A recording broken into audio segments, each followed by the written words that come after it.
আপনি একবার ভাবুন তো, আপনার হাতে থাকা যে মোবাইলটি রয়েছে ওইটির কিবোর্ডের অক্ষরগুলি যদি এবিসিডি সারিবদ্ধভাবে থাকতো এবং আপনাকে যদি বলা হতো টাইপিং করার জন্য, তাহলে বিষয়টি অনেকটা সহজ হতো না?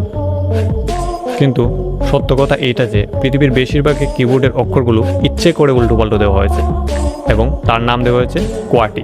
তো আজকের ভিডিওতে আমরা জানবো যে কোয়াটি কী এবং কোয়াটি কবে কেন আবিষ্কার হয়েছিল, অর্থাৎ কেন পৃথিবীর বেশিরভাগই কিবোর্ডের অক্ষরগুলো ইচ্ছে করে উল্টোপাল্টো দেওয়া হয়েছে। তো ভিডিওটা শেষ পর্যন্ত অবশ্যই দেখবেন।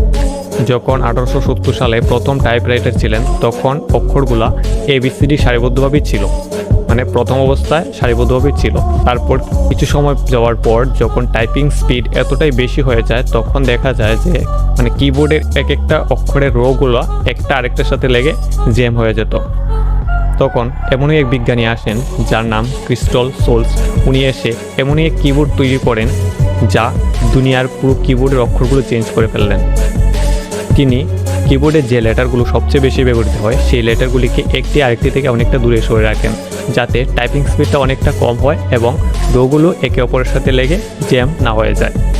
এবং তিনি যে কিবোর্ডটা সাজিয়েছেন ওই কিবোর্ডটার নাম দিয়েছে কোয়াটি লেআউট।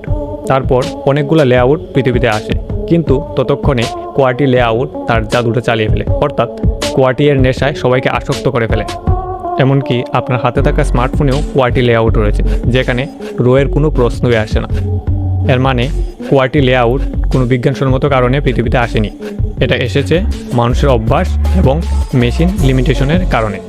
আরেকবার ভাবুন তো, যদি ওই সময়ে টাইপিং করতে গিয়ে রোগুলো যাতে একটা একটার সাথে লেগে আটকে না যেত বা জ্যাম না হতো, তাহলে হয়তো আজকে আমরা এবিসিডি সারিবদ্ধভাবে টাইপিং করতাম এবং টাইপিং স্পিডটা অনেকটা বেশি হতো। ঠিক তাই তো? ভিডিওটা আপনাদের কেমন লেগেছে সেটা কমেন্ট করতে অবশ্যই ভুলবেন না। আর যদি ভিডিওটা আপনাদের ভালো লাগে তাহলে চ্যানেলটাকে সাবস্ক্রাইব করে পাশে থাকা বেল আইকন প্রেস করবেন, যাতে আরেকটা এরকম নতুন ভিডিও নিয়ে আপনাদের কাছে আসতে পারি। তো ততক্ষণের জন্য ধন্যবাদ।